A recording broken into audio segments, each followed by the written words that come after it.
Gaza बदलाव के अहम दौर से गुजर रहा है। गाजा जंग के अहम पक्षकार हमास ने ट्रंप के पीस प्लान पर हाँ तो कह दिया है, लेकिन इस पीस प्लान की असली परीक्षा अब शुरू होने वाली है, जब हमास को बंधकों को छोड़ना होगा। बदले में इजरायल को गाजा की जमीन खाली करनी होगी। सबसे बड़ी चुनौती तो तब आएगी जब हमास को अपने हथियार सरेंडर करने होंगे। 7 अक्टूबर 2023 को हमास के आतंकवादियों ने जश्न मना रहे इजरायलियों पर हमला किया। इस हमले में 1200 इजरायली मारे गए। हमले के दौरान हुई हत्या, बलात्कार और अन्य घटनाओं ने लोगों का गुस्सा और दुख में डाल दिया। इस दौरान हमास ने 250 से ज्यादा इजरायलियों को बंधक बना लिया। इनमें से कुछ बंधकों को अब तक वापस भी किया जा चुका है।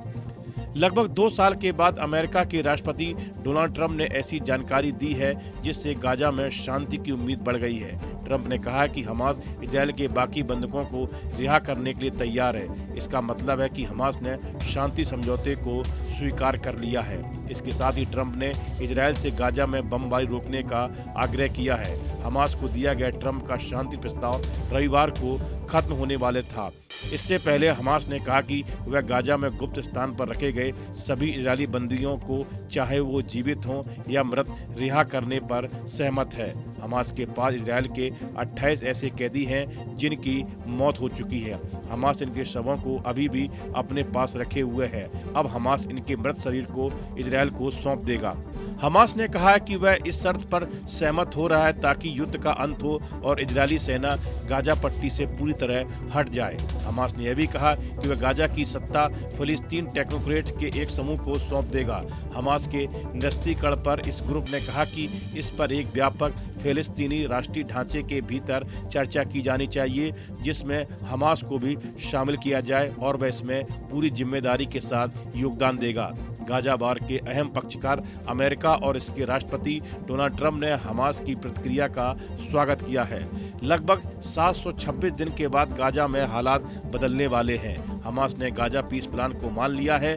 इसके तहत अगले 72 घंटे में हमास इजरायल के सभी 48 बंधकों को रिहा कर देगा। माना जाता है कि इनमें से 28 बंधक पहले ही मर चुके हैं और 20 अभी भी जिंदा हैं। मर चुके बंधकों के शव भी हमास इजरायल को लौटाएगा। इसके बदले में इजरायल 2000 फिलिस्तीनियों को रिहा करेगा। इनमें 250 उम्र कैदी के कैदी हैं और 1750 ऐसे लोग हैं जिन्हें इजरायल ने गिरफ्तार किया है। समझौते के तहत हमास के वे सदस्य जो शांति में जीवन बिताना चाहते हैं, उन्हें हथियार छोड़कर सरेंडर करने का मौका मिलेगा और उन्हें माफी दी जाएगी। अगर हमास का कोई सदस्य गाजा से बाहर जाना चाहता है तो उसे जाने की अनुमति होगी। टाइम्स ऑफ इजरायल के अनुसार कैदियों के आदान प्रदान के लिए जरूरी परिस्थितियां तैयार की जाएंगी।